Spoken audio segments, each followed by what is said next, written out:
नमस्कार दोस्तों, मैं हूं सुदेश। इस समय कोरोना वायरस की मार करीब करीब हर देश की अर्थव्यवस्था पर साफ देखी जा सकती है। जो प्रवासी भारतीय दूसरे देशों में नौकरियां कर रहे थे, उनकी वहां पर नौकरियां चली गई हैं। इसकी वजह से वहां पर उनका रहना दूभर भी हो रहा है।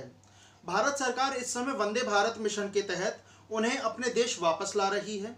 जाहिर है वो एक अच्छे जीवन की तलाश में अपना देश छोड़कर दूसरे देश नौकरी करने गए थे, लेकिन क्योंकि अब वहां पर उनकी नौकरियां चली गई हैं, जिसकी वजह से उनका वहां पर रहना दूभर हो रहा है।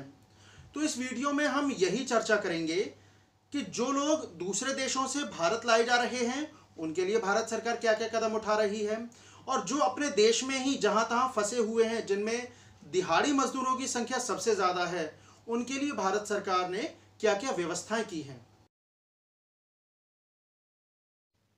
खाड़ी देशों समेत दूसरे मुल्कों में जो भारतीय फंसे हुए हैं, उनको भारत लाने का ऐलान केंद्रीय गृह मंत्रालय के जरिए 4 मई को ही कर दिया गया था, और इसके बाद गृह सचिव अजय कुमार भल्ला ने दिशा निर्देश भी जारी कर दिए थे। बीबीसी से बात करते हुए विदेश मंत्रालय के एक वरिष्ठ अधिकारी ने तो यहाँ तक कहा कि अगर भविष्य में हालात सामान्य रहते हैं तो और उड़ानें भी संचालित की जाएंगी। हालांकि वंदे भारत मिशन के तहत इन लोगों से जो किराया वसूला जा रहा है, उसके लिए भारत सरकार को आलोचनाओं का सामना भी करना पड़ा है। अब जो लोग दूसरे देशों से भारत आ रहे हैं, उनमें मेजॉरिटी उन लोगों की है जो कि अब दूसरे देश नहीं जाना चाहते, यानी वो चाहते हैं कि उनको चाहे थोड़े कम पैसे मिले, लेकिन उनको नौकरी मिले तो अपने देश में ही मिले। मैंने दैनिक भास्कर में एक खबर पढ़ी, सोचा कि उसे आपसे भी शेयर करूं। ये जो शख्स फोटो में दिखाए जा रहे हैं, उनका नाम है शंकर यादव। ये प्रयागराज के रहने वाले हैं। इनको अपने देश में नौकरी नहीं मिली तो 2 साल पहले ये सऊदी चले गए और वहां पर एक कंपनी में सुपरवाइजर के तौर पर कार्यरत भी थे।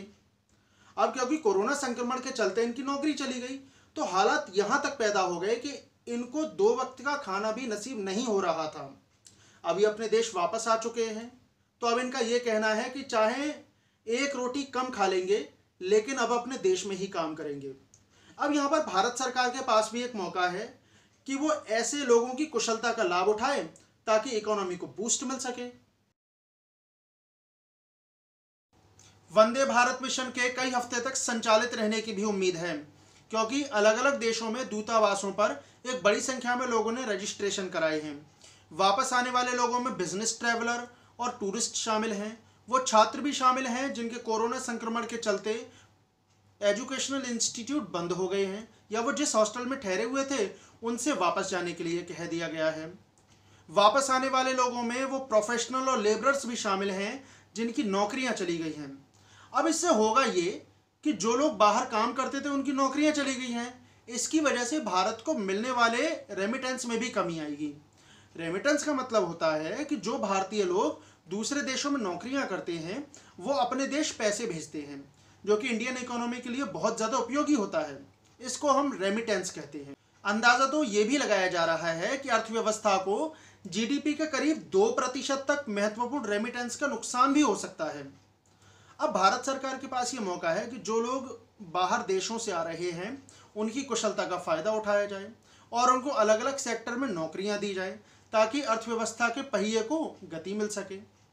लेकिन यहाँ पर कुछ सवाल भी उभर रहे हैं। ये तो वो लोग हैं जिन्होंने किराया दिया है या जिन्होंने पैसे खर्च किए हैं, वो अपने देश वापस आ गए, लेकिन एक बड़ी संख्या उन लोगों की भी है जो कि किराया ही नहीं दे सकते। भारत सरकार को एक ऐसी पॉलिसी बनानी चाहिए ताकि उन लोगों को भी वापस अपने देश लाया जा सके जिनमें किराया देने की क्षमता ही नहीं है। जाहिर है वो भारत के नागरिक हैं। हम उम्मीद करते हैं कि भारत सरकार उनके लिए भी कुछ ऐसी पॉलिसी बनाएगी ताकि उनकी भी वतन वापसी हो सके। अब ये तो बात रही उन लोगों की जिनको वंदे भारत मिशन के तहत वापस लाया जा रहा है। अब हम उन लोगों की बात कर लेते हैं जो कि देश में जहां तहां फंसे हुए हैं, जिनमें दिहाड़ी मजदूरों की संख्या खासी ज़्यादा है। हालांकि सरकार अपनी ओर से प्रयास कर रही है, लेकिन उसके बावजूद भी स्थिति सुधरने का नाम ही नहीं ले रही है। रोते बिलखते और मजबूर चेहरे जगह जगह दिख जाते हैं, मानो इनकी कोई सुध लेने वाला ही ना हो। अब ये राज्य सरकारों की जिम्मेदारी है कि जो भी मजदूर उनके राज्य में पहुंच रहे हैं, वो उनको इस ज़रूरी वक्त पर रोज़गार दे ताकि उनको सहारा मिल सके। जाहिर सी बात है, ये लोग एक अच्छे जीवन की तलाश में दूसरी जगह पर काम धंधा करने गए थे, लेकिन कोरोना संक्रमण की वजह से इनका काम तो चला ही गया जहाँ पर ये नौकरी करते थे। अब इनको अपने घर वापस लौटने में भी काफ़ी ज़्यादा कठिनाइयों का सामना करना पड़ रहा है। ये तो बढ़िया किया आपने। हम तो ऐसे कि चलो भोग लगे जैसे करेंगे कर लेंगे हम, पर वो तो एक जगह बैठे ना कम से कम। अरे उनको कम से कम सोचना चाहिए कि कम से कम परेशानी जैसे गरीब आदमी है उनको कुछ करें तो करना तो चाहिए, उनको नहीं करना चाहिए। चलो ठीक है, हम तो जैसे हैं तो निकल जाएंगे, मर जाएंगे जैसे भी होगा, हम निकल जाएंगे। बच्चों को लेके हम निकल जाएंगे। हम बहुत परेशान हैं साहब, बहुत परेशान हैं। अब जी हम बच्चे हम कैसे करेंगे बताओ हमें आप। यहाँ से भगा दिए, यहाँ से जाके यहाँ से भगा देंगे। अब जाए कहाँ से, जाके अम्बाला से आ रहे हैं हम। कहाँ से? अम्बाला से आ रहे। 6 दिन हो गए यार, 6 दिन हो गए। किसी की टूटी हुई साइकिल ली थी कि 500 रुपये टूटी साइकिल ली थी, आज वैसे ही चल रहे हैं। सही है जैसा है वो तो एक जगह बैठे हैं ना, एक जगह मिल ना खाने के लिए उनको लिए। आप मत रोइए भैया, उनके लिए मिल ना खाने, शांति से बैठे। उनने फोन कर दिया हाँ ये चाहिए वो चाहिए, उनके लिए आ जाएगा। हमारे लिए कौन सुनना है बताओ। यहाँ पे जाएंगे, यहाँ पे पुलिस वाले डंडे मारते, वहाँ ऐसे बंदे को इतना मारा, इतना डाल दिया उसे डंडे मार के। अब ये राज्य सरकारों की जिम्मेदारी है कि जो भी लोग शहरों से गांव की ओर आ रहे हैं उनको तुरंत रोजगार दिया जाए, क्योंकि ये समय की मांग भी है। इस समय मनरेगा को एक आस के तौर पर देखा जा रहा है, जिसके तहत लोगों को तुरंत रोजगार भी दिया जा सकता है।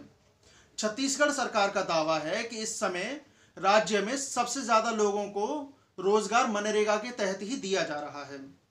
कहीं पर तो तालाब गहरा करने का काम चल रहा है, कहीं तालाब चौड़ा करने का काम चल रहा है, कहीं सड़क के किनारे लोग लगे हुए हैं। तो जाहिर सी बात है और एक अच्छी बात भी है कि लोगों को इस समय रोजगार दिया जा रहा है, क्योंकि इस समय की मांग भी है। अमूमन ये देखा गया है कि छत्तीसगढ़ में जो मनरेगा के तहत जो मजदूरों का रजिस्ट्रेशन है वो 13 लाख से 15 लाख के करीब रहता है। 1 अप्रैल के आंकड़े बताते हैं कि मजदूरों की संख्या 57,536 थी, और जैसे जैसे लॉकडाउन के दिन आगे बढ़ते गए वैसे वैसे मजदूरोों की संख्या में भी वृद्धि होती गई। 29 अप्रैल के आंकड़े बताते हैं कि 9,883 ग्राम पंचायतों के अंतर्गत 18,51,536 मजदूर कार्यरत थे, जो कि पूरे देश में मनरेगा के तहत काम कर रहे मजदूरों का 24% है। जाहिर सी बात है ये एक बड़ी संख्या है। अब देखिए ये सरकार की जिम्मेदारी भी है कि वो लोगों को रोजगार दिलाए, साथ ही साथ राज्य सरकारों की भी जिम्मेदारी है कि वो लोगों को तुरंत रोजगार दे। इस समय हमारा देश 2 मोर्चों पर लड़ाई लड़ रहा है। एक तो ये कि महामारी के असर को कैसे कम किया जाए, और दूसरा अर्थव्यवस्था का पहिया भी चलते रहना चाहिए। हालांकि सरकार अपनी ओर से जो कदम उठा रही है, हम उम्मीद करते हैं कि उनका सकारात्मक असर दिखे, ताकि जो अर्थव्यवस्था का पहिया एक तरीके से रुक गया है, लोगों की नौकरियां चली गई हैं, वो पहिया फिर से घूम सके और लोगों के हाथ में परचेजिंग पावर आ सके। दोस्तों, अगर आपको मेरी वीडियो अच्छी लगती है तो आप इसे लाइक और शेयर करें। आप मुझसे अगर कुछ पूछना चाहते हैं या मुझे कुछ बताना चाहते हैं तो मुझे कमेंट भी कर सकते हैं। इसके अलावा आप मुझे ट्विटर और फेसबुक पर फॉलो भी कर सकते हैं। बहुत बहुत शुक्रिया।